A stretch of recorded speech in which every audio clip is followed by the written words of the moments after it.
She made the accusation at midnight, when the market was quiet and I was already too tired to argue. A single email, subject line, final notice. No signatures, only legalese and a link to a short video that would, by dawn, have every investor and neighbor whispering the same two words: fraudulent founder. I watched that video once, twice, because the first time it feels like a bad dream you'll wake from. The footage showed my voice, my cadence, my hesitation, over a screen of numbers that had never been in my spreadsheets. The clip was edited cleanly, the edits invisible to anyone who didn't know the little ticks I made when I explained our burn rate or our payroll timings. The voice said things I had never said. The on-screen captions insisted I had siphoned company funds. Within an hour, an angry thread had found its way into our investor group. Within 3, our primary backer froze transfers. Within a day, our suppliers called. The company I had built from a table in my cramped apartment was hovering over a legal cliff. I sat with the coffee gone cold and felt the world compressed to the size of my palms. 4 months I had been the founder everyone loved to show in glossy photos. Charismatic, sleeveless hoodie, earnest on panels. I had been the one who coded the prototype at 2 a.m., negotiated the lease for the office, slept on the couch when payroll ran thin. I had no enemies. Or so I thought. Whoever made that video wanted me gone. They wanted the company erased. They wanted my name toxic. The obvious reaction, panic, PR, lawsuits, was what everyone around me advised. But panic had no creativity. Panic spent money and made mistakes I couldn't afford. I had one advantage, and it was a private, ridiculous, human advantage. I understood how things were made. I knew the tiny fingerprints left by an editor, the micropauses our CEO coach had taught me to use before saying something I wanted to sound real. I knew the soundtrack details that made a clip feel cinematic. And I knew, too, where the telling mistakes lived, the small metadata tags no one thought to scrub if you weren't trying to be invisible. So I did what I had always done when clients came with impossible problems. I sat down, opened a new folder, and began to collect. Step 1. Evidence. I pulled archive versions of our weekly demos, raw audio files from conversations that had been recorded for product notes, the old AWS logs that showed which IPs uploaded what. I matched timestamps to server logs and payment processors. I made a map of our digital life. The forged clip had been uploaded from an account using a VPN, routed through 3 proxies, then seeded to a private channel that one of our suppliers subscribed to. The trail was faint, but it was there. Step 2. Find the hand that cut the reel. Deepfakes rely on tools and people. Tools leave signatures. Editors have styles. I started reaching out under false pretenses, pretending to be a paranoid client who needed help assessing risk.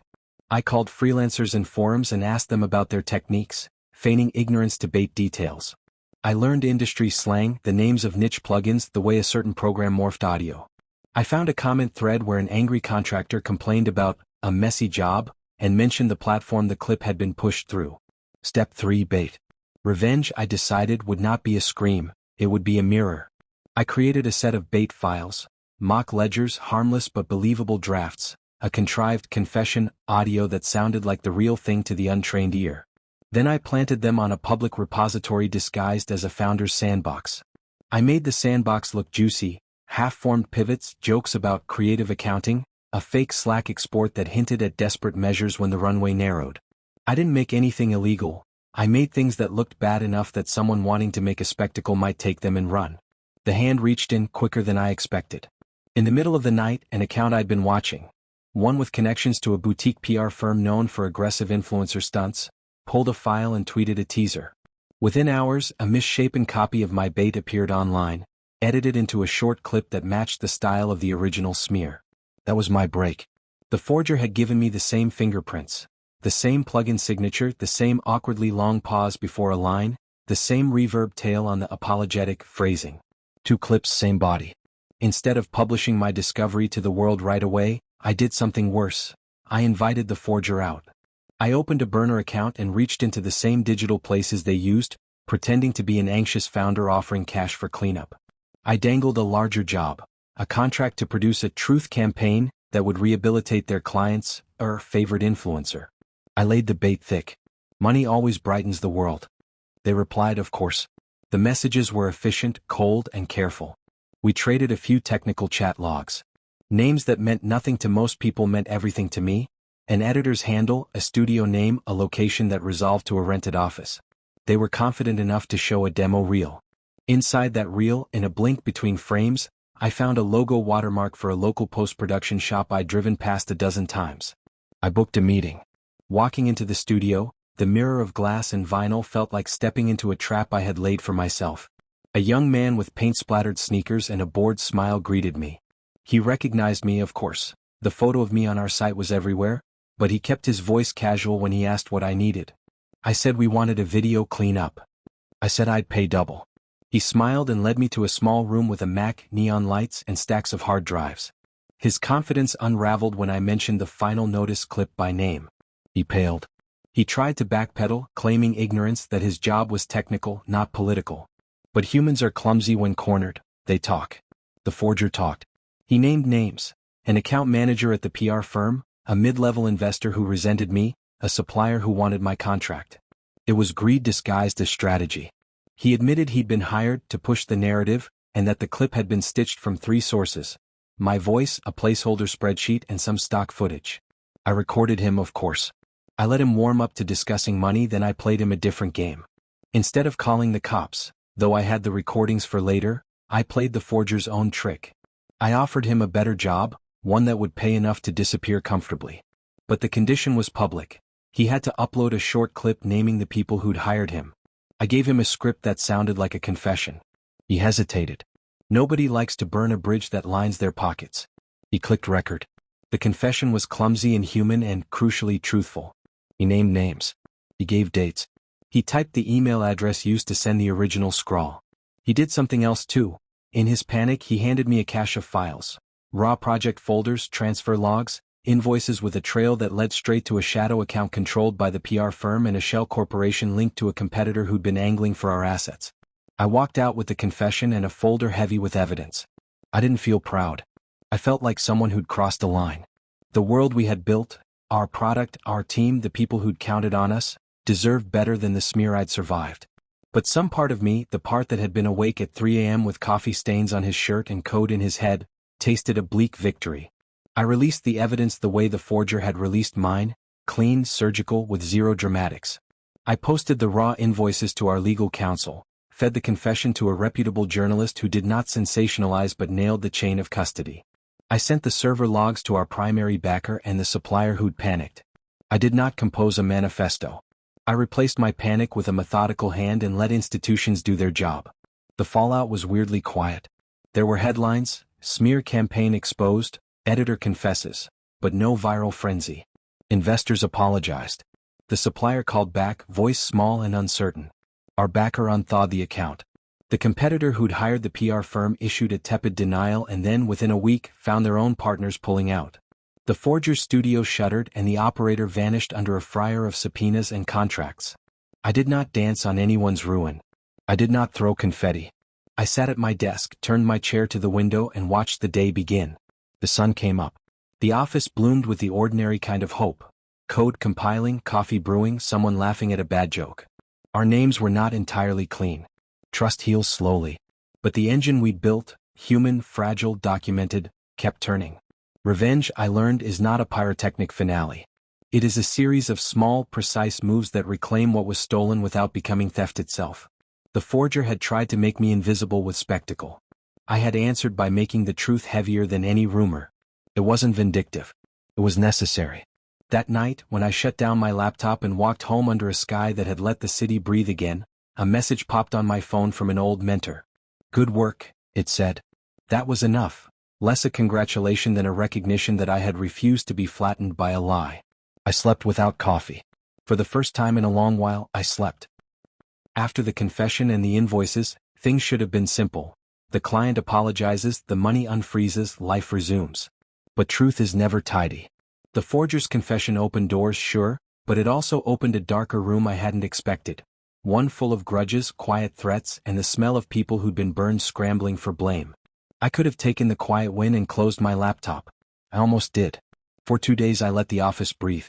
We fired up a scrum, pushed the next build, answered investor calls with prepared transparency. The team moved like a body that had been punched and yet kept walking. Customers reached out with cautious trust. My phone stopped ringing in the middle of the night. I slept in long, delicious blocks. Then the mid-level investor, the one who'd been smiling at conferences while quietly supporting the competitor's back channel, sent an email to our counsel, a thinly veiled request for a forensic review of the company that would include our personal devices. It read like concern, it read like a hand poised over a trapdoor. I understood instantly what that meant. They wanted dirt. They wanted leverage to scoop up our product at a discount. The confession hadn't fully unmade the power, it had simply accelerated the auction. That's when the plan shifted. What started as defense became offense. If they wanted a forensic review, I would give them one, on my terms.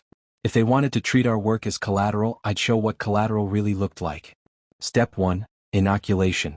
We prepared a public forensic-grade record of everything we had, clean copies of server logs, hashes, timestamps, chain of custody notes, signed affidavits from our engineers. I called in favors. An old professor from grad school agreed to lend credibility to our timestamps. A freelance security researcher vouched for our methodology. We turned our transparency into armor. It was boring, administrative work, pages and pages of metadata, but it built a wall around us that would be ugly to punch through. Step 2. Expand the net. The forger's confession had named names, but that cluster of PR firms and shell companies was like a hydra. Cut one head, another twitched. I needed to map the whole shape. I used what I had learned in forums. Correlate hosting registries, follow cash flows through payment processors, interview contractors.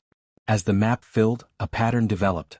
This wasn't a single smear, it was a repeatable operation run by a coalition of opportunists who monetized other people's chaos. They serviced investors, competitors, and attention merchants. Their business model was reputation arbitrage. Step 3. Recruit. I can't understate how important other people were. I reached out to the forger reluctantly at first, then to the journalist who'd run my story without clicks and with care. I called the supplier who'd panicked. He answered in an empty voice, glad to have a lifeline. I found a lawyer who loved digging into financial crumbs, and a UX designer who'd once been hoodwinked into making a fake promo for a different smear. People want to do the right thing when the cost of silence becomes larger than the cost of speaking up. I became the person who could make speaking up useful and, just as importantly, safe. We started small. Cold emails to partners, private releases to accounts that mattered, offers of cooperation in exchange for documents. Each hand that reached back into the network unearthed another ledger, another invoice, another contract with a tiny, poisonous clause. We didn't leak for clicks. We landed documents at precise, institutional points. The auditor, the bank investigator, the regulatory body. Leaks can burn for fame. Institutional insertion bites. With time, the pressure on our hidden opponents tightened. Vendors who had enjoyed quick payments from the smear machine began asking awkward questions. The boutique PR firm lost a client when one of its agencies refused to be associated with reputation ops. The mid-level investor who'd wanted the forensic review quietly backed away after a different backer asked pointed questions about ethics. Things were moving in my direction, but progress felt bureaucratically slow. I tasted immediate vindication once. Patience was a new skill. Then someone crossed the line. One of our contractors, someone I'd trusted enough to give back-end access, vanished. His inbox bounced. His social profiles fell silent. A month later, he reappeared in a chain of defamation filings initiated by the competitor coalition, accused of libel and slander. It was textbook intimidation. Take out the small nodes and the network becomes brittle. The message was clear. Push and we will crush anyone who helps you. At that moment, talk of ethics felt thin against the sudden fear in the throat of one of my people. I could have folded, told everyone to go home. But taking the easy way would have meant letting an entire community of people be endangered by a business model that ate reputations for profit. The logic of the thing pulled me forward. If they were willing to threaten and bankrupt others to protect their machine, they needed to feel what we felt. The decisive move was not glamorous. It was legal, careful, and surprisingly boring. We filed a coordinated civil suit. Not a leak, not a social ambush, coupled with targeted disclosures to watchdog organizations that had teeth. The suit named the PR firm and the shell companies, alleged coordinated defamation, and attached the chain of invoices and the forger's confession. We worked with journalists who valued documentation over dramatics, who could publish with restraint and force. The law did the heavy lifting, the press amplified it responsibly. When the filings hit, the coalition reacted with bluster. The boutique PR firm tried to countersue, claiming we planted evidence.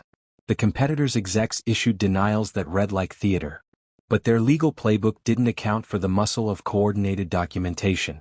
Our filings included not just emails but bank transfers, IP logs, plug-in metadata, technical traces so specific they read like fingerprints. One by one their defenses thinned. Vendors cut ties. An investor quietly called to apologize and asked if he could help with introductions to clean capital. There was a cost. The contractor who'd been targeted had to sell his car to pay legal fees. A young engineer in our team got anxious, took a leave of absence, and I felt the guilt of dragging people into a fight that threatened their livelihoods. I'd wanted to clear my name, but I had also inadvertently created a war that cost others. That was the moral weight I hadn't anticipated. The climax came quietly in a conference room lit by a projector and the hum of fluorescent lights. The boutique PR firm's counsel finally sat across from our counsel after weeks of posturing. We had a settlement offer that essentially unraveled the smear machine. The PR firm agreed to disclose clients, return funds to specific accounts, and cooperate with a regulator's investigation. The competitor's board forced their exec to step down. No jail time, this was mostly civil and reputational, but the machine that had profited on lies splintered. I watched the PR firm's CEO sign the agreement. He kept his face neutral, but his hands trembled a little. The victory tasted like metal. It was justice by paperwork and pressure, not by spectacle. In the weeks that followed, the company steadied. The investor resumed funding, the supplier returned with cautious emails, and the contractor who'd sold his car posted pictures of a new bicycle he'd bought with money we'd helped him crowdsource. Small recoveries. Real ones. At night, I'd sometimes sit with the forger's confession playing in my head, a loop of the man who'd been both villain and victim of his own choices. I found myself wondering where the line had been crossed. Was it my hand that pushed? Or had theirs always been moving? Revenge had morphed into restitution, and restitution had become a ledger of small human costs. I'd reclaimed what was mine, but I had also learned the shape of damage. It radiated outward until it hit people who'd done nothing but their jobs. Still, when a new demo compiled clean and a colleague swore softly as a test ran green, I felt a kind of fragile exhale. Rebuilding wasn't glamorous. It was a series of small proofs. Server uptimes, return calls, payroll that arrived without drama. That was my victory, an ordinary one. The world felt quieter. The smear machine no longer prowled the channels it once did. I had not burned anyone to ash. Instead, I had disassembled the mechanism that turned people into headlines for profit and restored a patchwork of lives along the way. It was not pure revenge, it was a reclamation, and that made it more complicated and, in a strange way, more humane. When I finally walked out of the office late one night, the city smelled like rain, and I let the idea of sleep come without coffee. I had won enough to survive and enough to wonder. There would be long-term consequences, lawsuits that linger, reputations that never fully heal, but the thing that mattered most was running code, steady teams, a trust rebuilt slowly, and a lesson I would never forget. In a world that can manufacture lies at scale, the only defense is to make truth heavier and harder to fake. The weeks after the settlement felt weightless, almost artificial. People congratulated me in careful tones, as if victory were contagious but fragile. You did the impossible, they said, you beat them at their own game. But the truth was quieter, I hadn't beaten anyone. I'd simply made it stop hurting. Every morning I arrived at the office earlier than anyone else. I'd walk past the empty desks, the hum of servers, the smell of old coffee. The same space that had once held panic now carried something gentler. Routine, resilience, the sound of keyboards and laughter that didn't feel forced. Our logo, once mocked in headlines, was now printed on the wall again. The stain had faded. Not gone entirely but blurred by time and effort. We rebuilt our reputation the way one rebuilds trust. With transparency and small, consistent proof. Every new feature launch, every open-source contribution, every honest answer in an interview chipped away at the old lie. It wasn't glamorous. There were no viral comebacks, no dramatic moments of redemption. Just work. Honest work. And maybe that was the real revenge. To keep existing, to thrive in the same sunlight that was supposed to burn me. Then one afternoon, a message appeared in my inbox. From, redacted, @postlabmedia.com. Subject, You won. Was the forger. I hadn't heard from him since the day he'd signed his confession. He'd vanished into the noise of lawsuits and settlements. The email was short. He said he'd taken a job overseas, somewhere quiet. He said he'd deleted all the files, all the tools. You were right, he wrote. We made monsters out of pixels. At the bottom, a single line, don't become one. I stared at the screen longer than I should have. The line felt heavier than any threat I'd received in the last year. Because somewhere between justice and obsession, I had become someone who didn't flinch when destroying another person's career. I had learned to weaponize evidence, to time leaks, to manipulate outcomes. And even if it was for the right reasons, the taste of control lingered in my mouth. It was addictive. That was the danger. Later that week, our investor arranged a small event to celebrate recovery. The usual scene: champagne, polite applause, business cards. When my turn came to speak, I didn't talk about what we'd been through. I talked about systems, transparency, ethics.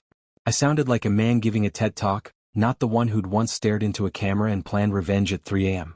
The crowd clapped anyway. They wanted a story about resilience, not the truth about how close I'd come to burning everything. That night, after everyone had gone, I stayed behind in the office. The city pulsed beyond the window, cars, lights, a rhythm that didn't care who had won or lost. I opened the old folder labeled Proof, the one that contained every file, every recording, every trace of the war I'd fought. My finger hovered over Delete. I couldn't do it. Not yet. Maybe because part of me still needed the reminder. Or maybe because I feared that erasing the evidence meant erasing the only version of me that had survived the fire. A soft knock on the glass startled me.